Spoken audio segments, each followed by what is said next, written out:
जोसा counselling. Mock round से होती है शुरुआत और टोटल होते हैं मेन राउंड 6।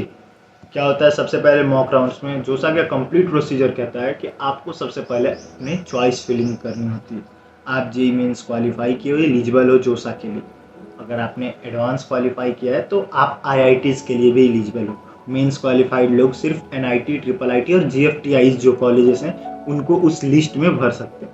अब सबसे पहले अपने आप को क्या करना होता है, रजिस्टर करना होता है जोसा के वेबसाइट पे। रजिस्टर करने के बाद हमको वहाँ पे ऑप्शंस दिखते हैं कि ये कॉलेज भी हम ऐड कर सकते हैं। फॉर एग्जांपल मैं 3 कॉलेजेस के नाम लेता हूँ, एनआईटी जालंधर, एनआईटी जमशेदपुर और एनआईटी कालीकट ले लो। तो इन सब के जितने भी ब्रांचेस हैं आपको सारे के ऑप्शन मिल जाएंगे। अब आप एनआईटी रायपुर पे या फिर एनआईटी जालंधर या एनआईटी जमशेदपुर किसी पे क्लिक करो और उसमें किसी एक for example civil engineering branch पे क्लिक करके ऐड पे क्लिक किए तो वो लिस्ट में टॉप पे आ जाएगा। फिर आप सेकंड पे क्लिक किए एनआईटी कालीकट और उसमें मान के चलो केमिकल लिए, उसको ऐड किए तो सेकंड पे आ जाएगा।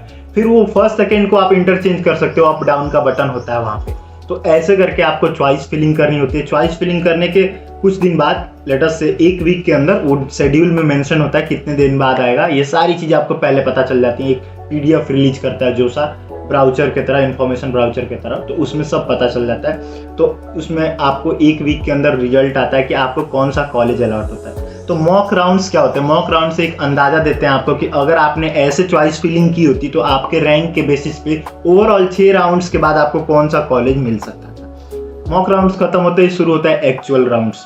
अब मॉक टेस्ट की तरह ही मॉक राउंड्स होते हैं और एक्चुअल राउंड्स एक्चुअल पेपर की तरह होते हैं। एक्चुअल राउंड्स में हर राउंड के बाद में सीट अलॉटमेंट होता है, चॉइस आपको सेम वैसे ही फिल करनी होती है और हर राउंड के बाद चॉइस चेंज करने का ऑप्शन मिलता है। अच्छा, अगर आपको हर राउंड के बाद जो है फर्स्ट राउंड के बाद की कोई सीट अलॉट हो गई तो या तो आप उस सीट को लोगे, एक्सेप्ट करोगे, या फिर आप उस सीट को छोड़ दोगे, या फिर लॉक करोगे।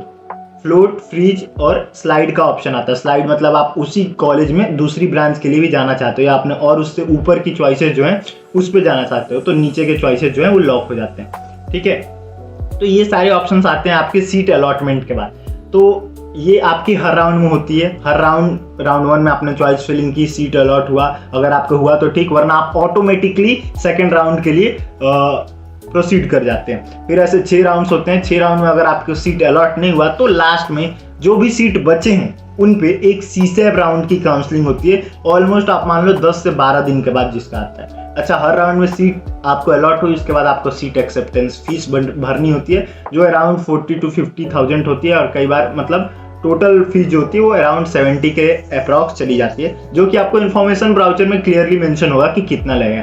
ठीक है, तो आपको वो fees at the time of accepting seat करना पड़ेगा पे, यानी कि काउंसलिंग के दौरान अगर आपको सीट मिलती है तो आपको अराउंड उतना पैसा जो मैंने अभी मेंशन किया उतना पे करना ही पड़ेगा।